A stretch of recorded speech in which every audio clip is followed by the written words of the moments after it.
Hi, my name is Joy Erlenbach, and we're at the WSU Bear Center. And I wanted to introduce you to the bears today.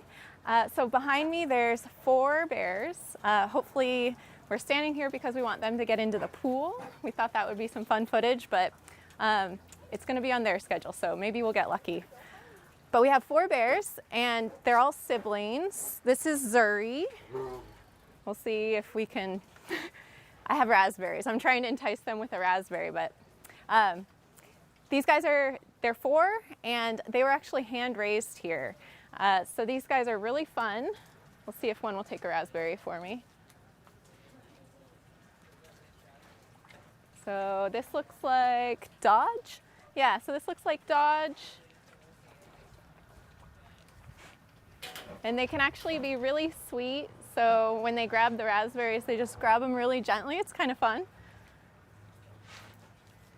And so they've been here their whole life. We have bears that were hand raised and born here, like these guys. And then we have other bears that came from the wild. Oh, he wants more. See, now I've started this and it's gonna be hard to stop. So we have 11 bears currently, and of those, 4 came from the wild and the rest were hand raised here. So they all have names. We have Zuri, Willow, and then Dodge and Adak. And then we have some other bears that you won't be able to see right now, but we do rotate bears into the field throughout the day. So we have 3 rotations of bears. We have our adult females that go out into the yard for a couple of hours each day, and then our adult males who go out at a separate time, and then these younger bears that go out by themselves. It's kind of like a playground. You have to keep the older kids from the younger kids. It's just safer that way. So the Bear Center started in 1986, so it's been around quite a while. And it was started with the idea of conservation.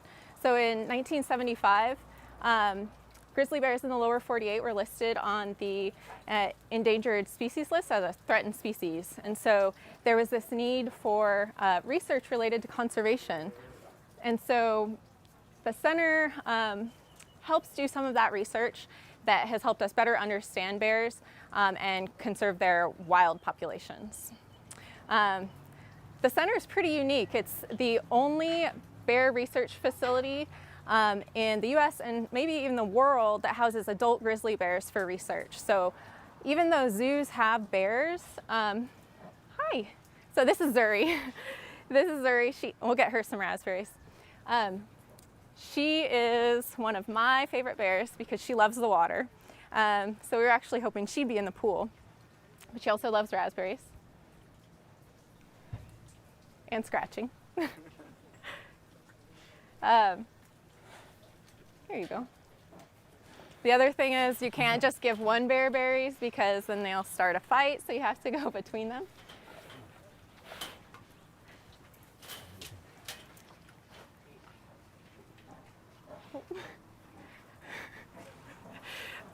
Okay, so Adak and Dodge, they're having some fun. We'll save one for Willow. Anyway, one of my favorite things about these guys is their personalities. And so you can see the male personalities here. But Zuri, like I was mentioning, really loves the water. And so anytime there's a pool full of fresh water, she'll usually be in it. Maybe I'll stand in front of them. But she also loves to do this thing. If we have a traffic cone, you know, those big orange cylindrical traffic cones, she has been known to stick her head into one and then stand up with it on her head, kind of like a unicorn. So I like to say she has the most personality of all the bears. And that's one of the best things about working here. Oh, we might be getting lucky. Nope. We'll see if he goes in the pool. They don't always get along. But like I was saying, one of the best things about working here is getting to know the bears' personalities. So this is one of our males that just got in the pool, and Zuri is in the back. We'll see how they get along.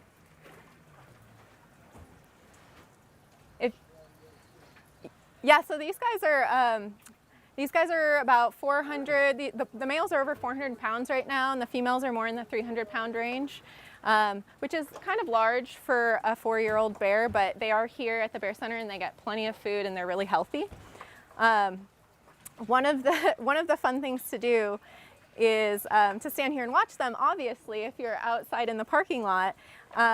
But you do have to be careful because if they're feeling rambunctious, they'll start splashing in the pool and they'll splash people that are standing out there with all sorts of bear water. So it's really fun to see, but you do occasionally get wet when you don't expect it. So this is amazing. They're all getting along really well. But like I was saying, their personalities are really fun, and each bear has a unique personality. We have 2 adult males that are brothers, and they're really different from each other. We have one of them, Frank, is, you know, a more active bear, and then his brother John, even though they were from the same mother, his brother John is very, very, very laid back and spends all of his time napping. We have some bears that love the water, and we actually spray out their pens multiple times a day with a hose, and some bears will come up to the hose and just want to be sprayed, and they'll play in the water, and other bears will just avoid it. So it's really fun getting to know each of them. And I've been here about 10 years, so I actually started as an undergrad and then did my master's with the bears, and now I'm working on my PhD. So some of the work I do is here with the bears at the Bear Center, and some of it is actually in Alaska, and I'll try and talk about both of those. So like I was saying about the Bear Center, we started in 1986. We've been around for a while. What we do is pretty unique because there aren't other centers like this. A lot of the research we do can't be done in the wild, and so the things that we do here have sort of form the basis of a lot of the understanding of bear ecology that we have throughout the world. So we can develop methods here. We can develop methods here that researchers can take into the wild and apply to conservation there. So some of the examples of that are, so on wild bears, you might want to know how much energy they expend. And one of the ways you can do that is by placing an activity sensor on them. It's kind of like a Fitbit. But to interpret the readings from that activity sensor, you have to actually observe the bears and validate that. And so we're able to do those things here. We can put an activity sensor on a bear here and record its behavior, and then a researcher could take a different activity sensor, put it on a bear in the wild, and then interpret that behavior because we know what the readings mean from what we observed here. We've also been able to do stable isotope studies. So stable isotopes exist naturally of carbon and nitrogen. They exist naturally out in the world, and we can actually track what a bear has eaten by measuring those levels of stable isotopes in their blood and in their hair. But you can't do that unless you have a certain correction factor. And we were able to feed bears here a known diet and measure that correction factor so that researchers across the globe can then collect hair and blood and estimate what that bear has eaten. We've also been able to develop methods here of how to measure body fat in a bear. So body fat is a really important indicator of health of bears. Basically, the fatter bear, the healthier bear, the better that females' cubs will survive. And so we were able to measure bears here and their body fat, and then bear researchers out in the wild can use a bioelectrical impedance analysis measure in the field and then know the body fat of that bear. It's been really valuable for conservation. They're being so good. I'm like pretty shocked. They don't always get along this well. Let's see. So do we have any questions yet that would be super good? I can keep rambling, but. So what is the most interesting thing that you have learned while working with the bears? Yeah. Well, of course, I love all of the different physiological adaptations that bears have. So bears hibernate, obviously. And so sort of the seasonal schedule of a bear is they will go into hibernation around October, November, and then spend 5 or 6 months hibernating and then come out around April. And so they don't eat, they don't drink, they don't urinate, they don't defecate for 5 or 6 months. They decrease their metabolism a whole bunch in order to allow them to do that, but it also means that they have to get all of the nutrition, all of the calories that they need for 5 or 6 months of not eating. They have to get that in the other 5 or 6 months. And so they have a pretty limited time that they can get the calories they need.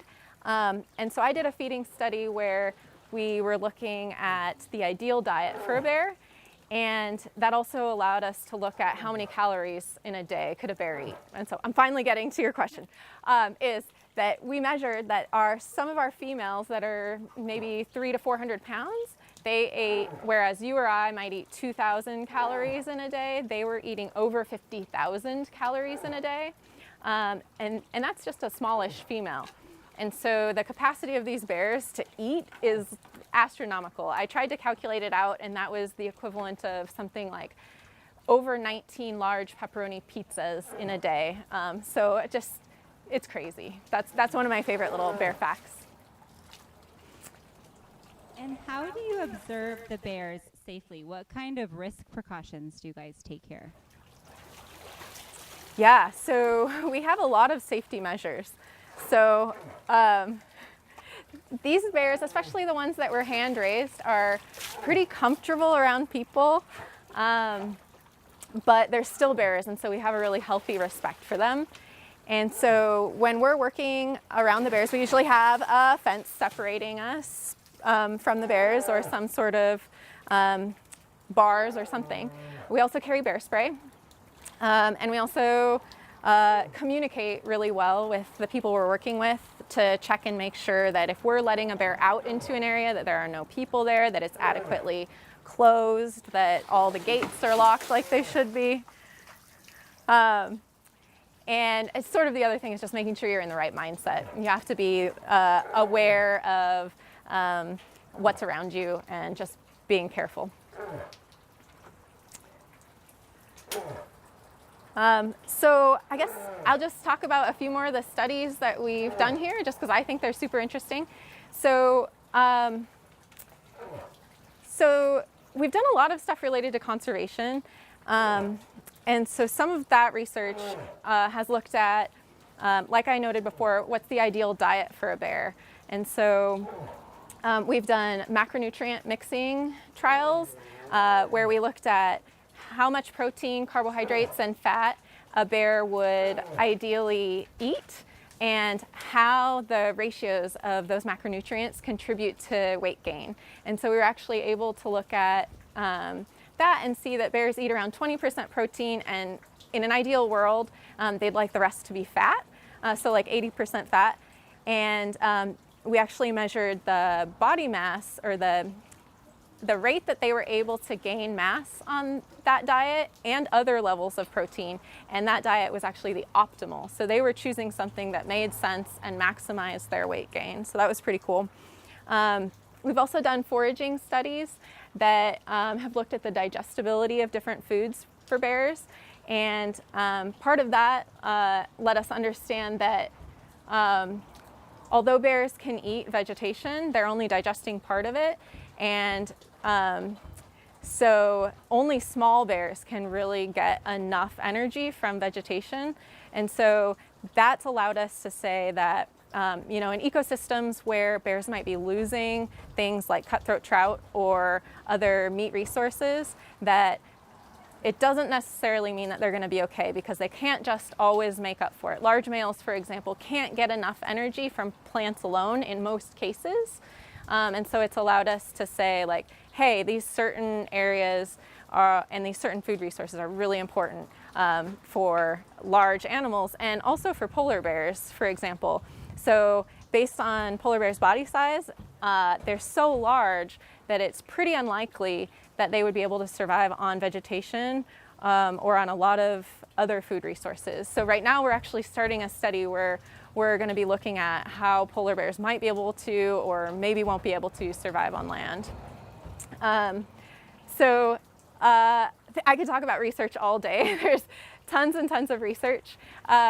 But one of the other really important things we do here is education and conservation. And so, well, they're all gone now, but we did have people in the parking lot a little while ago. And we have people coming into the parking lot throughout the day. On the weekends, it can be really, really busy. And whenever we're here, we're able to talk to them, and we get a lot of questions about bears. And so we're able to answer a lot of questions. We're able to teach people about bears. And for conservation in the future, we have not just expanding human populations, we also have expanding bear populations. So like in the Yellowstone ecosystem, for example, bears are expanding into areas that they haven't been in a really long time, which could lead to conflict with people. And so one of the greatest ways to reduce conflict, one of the keys for conservation, is going to be dispelling the myths about bears, increasing tolerance, increasing people's willingness to adapt, and to maybe make sure that their garbage is in a bear-safe container or something like that. And so we're able to dispel some of those myths here, and we also have volunteers that help us in the mornings feed and clean the bears. And so we're able to over 33 years that the center has been going, we've had a lot of volunteers that have gone out into the world, and those volunteers are also able to help sort of change the narrative on bears from one that's been, historically pretty negative. If you look at how bears are portrayed in the media, after working here, you get a better understanding that bears aren't always out to get you. They're quite forgiving, and they all have personalities, and they become a little less frightening the more you get to know them. And so our volunteers also get to go out and tell that story, and I see that personally as a huge asset.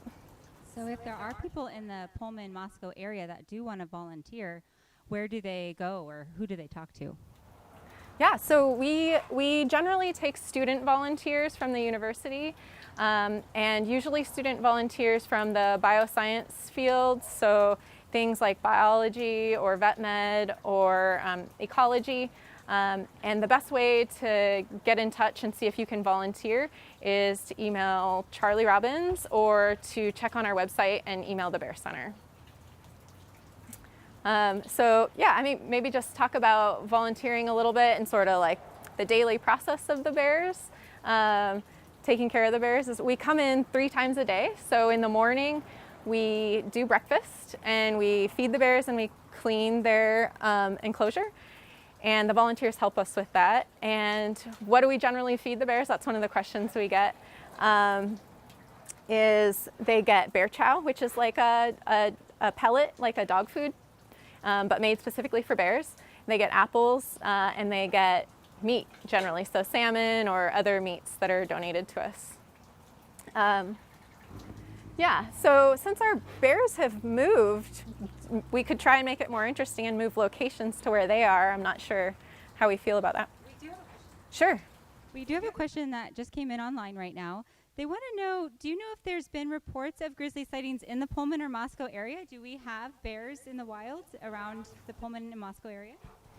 Yeah, we don't have grizzly bears that I know of here. That would be pretty shocking. But we do have black bears. And so I run and mountain bike on Moscow Mountain, and I've had friends that have run into black bears there. So there are black bears around. Yeah. Should we change locations? Do I need to say? Okay, we'll be right back.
Okay, so we're back. And the bears are eating a few bear chow pellets that we've thrown out there for them, but they might also forage for us. This is one of our clover patches that we have in their exercise yard. There's a couple clover patches distributed throughout just because that's a really preferred food for them. It's high in protein, it's nutritious, and they know it, so they'll chow down on it. Oh, we can also see a bear on the play structure out there. That looks like Adak playing with some fire hose. So a big part of what we do here, besides the research and the education and the conservation, is keeping the bears happy. And so we actually have a full-time staff member that's the Bear Center manager, and he's here playing bear guard for me off camera. Since we have this open, there is electric wire here that the bears know about, and they respect that. And we also have Brandon standing here with bear spray, so don't be too concerned. But as I was mentioning, the Bear Center, part of Brandon's job is to create enrichment for these guys. So he spends a ton of time creating bear-proof toys, which is really, really hard. I remember when he first started and he was making his first couple rounds of toys, he spent a ton of time making them. And then we were here and we hung them up for the bears to play with, and within seconds, they totally destroyed them. So over the time that he's been here and making toys, they've gotten substantially more bear-proof, and fire hose is one of the most bear-proof things we have. So we use it a lot, and he's actually woven it into hammocks, and the bears love to lay in hammocks. A lot of enrichment. It's good because it keeps their mind occupied, and it gives them something to do. A lot of the enrichment is puzzles, and so they'll actually have like a ball that they have to move into position, a certain position, for the food reward to actually fall out. And so it keeps them interested, and they actually seem to look forward to it. It happens most days at noon. So if you happen to be on the Pullman campus, you can stop by and try and catch enrichment happening. I think we might have a question. Yeah, talking about bear proofing, do you ever have the bears test like camping equipment or anything like that for companies or anything? Yeah, so we have in the past. If any of you are backpackers, then you're probably familiar with the bear cans that you have to carry in certain areas. And they're plastic can with a lid that can only be opened in very specific ways, and it's usually a hard plastic. And so we have gotten a few of those, and we've put things in them and put them out in the yard. And as far as I remember, the bears couldn't get into them, but that's the only thing I've witnessed. I think there are some bear sacks maybe that people have asked us to test, but I haven't witnessed that. Yeah. I guess I should mention too, a lot of people lately have been asking me, this is Willow? Yeah, this is Willow. And you can see she has a shaved patch on her shoulder. And so that's actually one of the studies I'm doing right now, looking at hair growth in bears. And it sounds pretty basic, but it actually hasn't been done before. And so, so I'm shaving this patch of hair and measuring over the entire active season, so like April through October, how much that hair grows each month. And that'll help biologists in the wild understand when they collect a hair sample from a wild bear and they're inferring the diet from that hair sample. It'll let them know that, okay, I have a hair sample and the hair grows this much over a month, therefore during this month from this hair sample it was eating this, and the next month it was eating this. Okay, he's figured out how to kind of wave for food. He's been doing that on his own.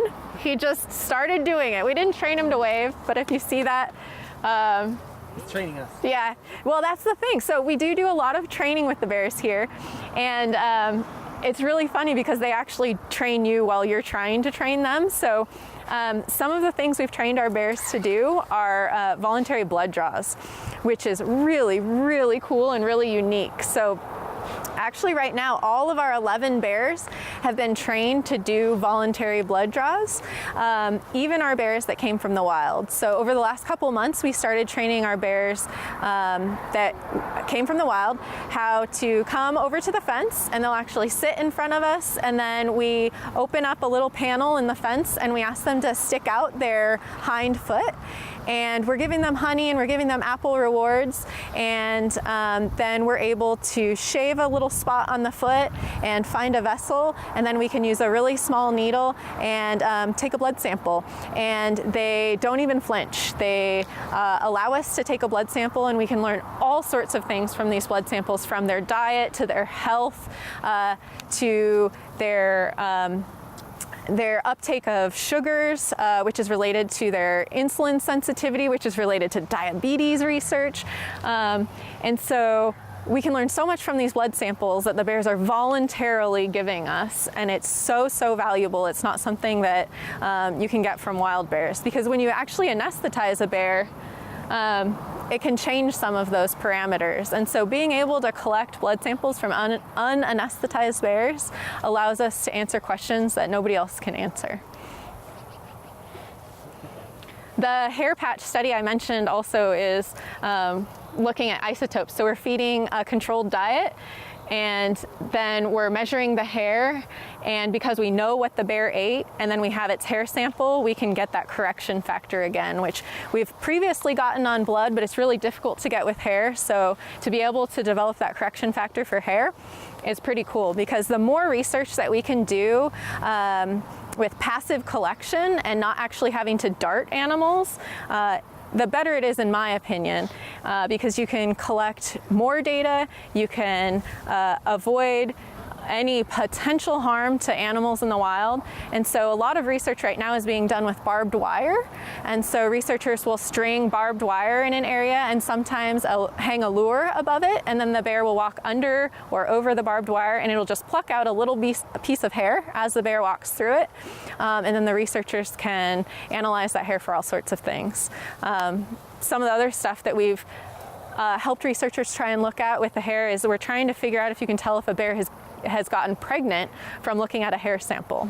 So we think that there's a lot more things we could learn, and we would like to help other researchers figure those things out with the bears that we have here. Yeah? You talked about research in Alaska. What did your research in Alaska do to help you work with these bears? Yeah, so I started my research with these bears during my master's, and then moved into a PhD that where I'm studying bears in Katmai National Park. I don't know if our viewers have seen Brooks Falls. So Brooks Falls is in Katmai National Park, and it's one of the most iconic bear viewing sites. It's a waterfall where the salmon jump up and over the falls, and the bears stand at the top of the falls and they catch the salmon in their mouths. I don't work at Brooks, but I work in that national park, but I work on the coast. And so the thing that I was working on was we were interested in how do bears use coastal environments, and what sorts of coastal habitats are important to bears, and what sorts of coastal food items are important to bears. We were also looking at bear conservation through how bear viewers might affect bears. And so we thought that the potential for oil spills along the coast and changes to the marine environment like ocean acidification make looking at that interchange between the marine environment and the terrestrial environment really important. So how do bears rely on marine food resources, and how might those marine resources be changing? And there's a lot going on in the ocean right now, and a lot of it's not really good, so it has potential to seriously impact bears. And so bears in some ecosystems rely, their annual diet is mostly salmon. Bears in other ecosystems without access to salmon, like maybe Glacier National Park, those bears will consume a lot of vegetation, and that's something that I think a lot of people don't realize. Even these bears here will go out into the yard and graze for hours and hours and hours. So bears in some places will eat 90% or more of their assimilated diets in vegetation. So I always like to tell people that, because people don't think of them as grazers, but they can be. Do we have? Polar versus grizzly studies. You want to talk about that? Were any of the bears artificially inseminated? I don't know of any of our bears being artificially inseminated. We, we don't get to breed bears here very often.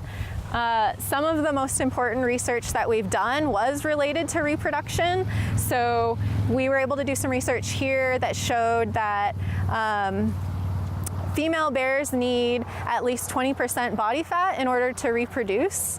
And so that can allow researchers in the wild to go out and measure their bear's body fat and get an idea of how productive that population might be. So if we do have the ability to have cubs here, they're usually produced naturally. So we have some males on site and we have females on site, and we let them get to know each other, and then we end up with cubs. We don't need to artificially inseminate.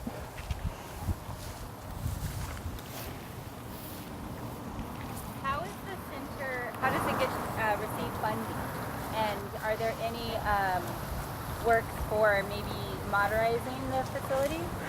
We would love to modernize the facility, and we're trying all the time to take steps towards doing that. Unfortunately, it's really expensive. So the estimated cost of the new facility that we'd like is $25 million. And we currently don't have any major donors. So if anyone knows of anyone, the bears would benefit. So right now the bears are let out in, like I said, 3 different groups throughout the day, and because we only have 1 yard, we can only let out 1 group at a time, which means that the other bears don't get to be out. And so with a new facility, we could have multiple yards, which would mean that all of our bears could be out grazing and playing at the same time. It's donations. Yeah, a lot of the way that the Bear Center operates is through donations. So even some of the food, a lot of their food is donated. And so it's a really valuable resource to have donors. Some of the funds also come from grants. And some of it, I believe in the past, has come from the state or from the university. Various forms of funding. But so these guys out here grazing, I mean, these guys were hand raised, but this is how I feel like we do dispel some of the myths. I mean, I'm standing here with, a couple strands of electric wire, and yeah, I raised them from cubs, so maybe it's unfair to say that they're more docile than you might expect. But my research in Katmai National Park was in a really high density bear area. So I would camp in a tent for a month at a time, a couple times each summer, over 4 years. So I spent hundreds and hundreds of days camping right next to bears. I was often woke up in my tent by the sound of a bear munching on wild celery outside my tent, just feet away from my head. I had an electric fence around my tent, believe me. I have a healthy respect for bears, very healthy. But the fact that I was able to sleep and live in a tent with no other protection besides bear spray, sometimes we carried a firearm as a precaution, but I was able to live with them for hundreds of days at really high densities, 30 or 40 bears outside my tent within a small area. And so I firmly believe that it's nice to see bears like this, where they're really just being bears, and they're not trying to get you. Definitely not. If and when a cub is born here, does it just naturally stay here, or do you try to relocate any of them? That's a really good question. Yeah, I should have mentioned. So, so once a bear is here, so we get bears, like I said earlier, we have bears that were born here and we have bears that came from the wild. The bears that came from the wild came because they were quote unquote problem bears. Hi, Willow. Yeah, we're watching her. So quote unquote problem bears that were removed from the wild because they were a danger to humans or a potential danger. And so those bears likely would have been euthanized and instead came here. And once we have bears here, they live the rest of their lives here. So being at the Bear Center, they get used to being around people and they get used to being fed by people. And that's the challenge, is if you have a bear that's been fed by people, that's food conditioned, and that can be really dangerous. And so they're really, really likely to continue to search out food from people. And so if we were to release our bears into the wild, there's such a high chance that they would get into trouble and then need to be euthanized that it's just not an option. And who is the lucky people or person that gets to name the bears? Oh yeah, good question. The last time we named bears was these guys, and we had all of the grad students and professors that are involved with the Bear Center. We had everybody put names into, it wasn't a drawing, we just had everyone suggest names and then we voted on it. And yeah, that's how we did it, we just voted. Have you ever done research with bears that aren't grizzly or black? Yeah, I've done a little work with polar bears, and I'll be doing a little more work with polar bears. And a lot of the research that we do here at the center, even though we're working with grizzly bears, it applies to all of the bear species. So a lot of the energetics studies that we do with grizzly bears have been applied to polar bears or applied to black bears. And so because there aren't other facilities that do research, we're able to, help out all the species with what we do.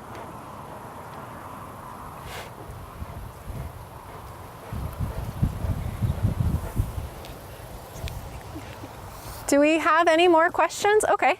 Well, thanks for watching, everybody. I hope you enjoyed seeing the bears, and I hope we'll see you next time.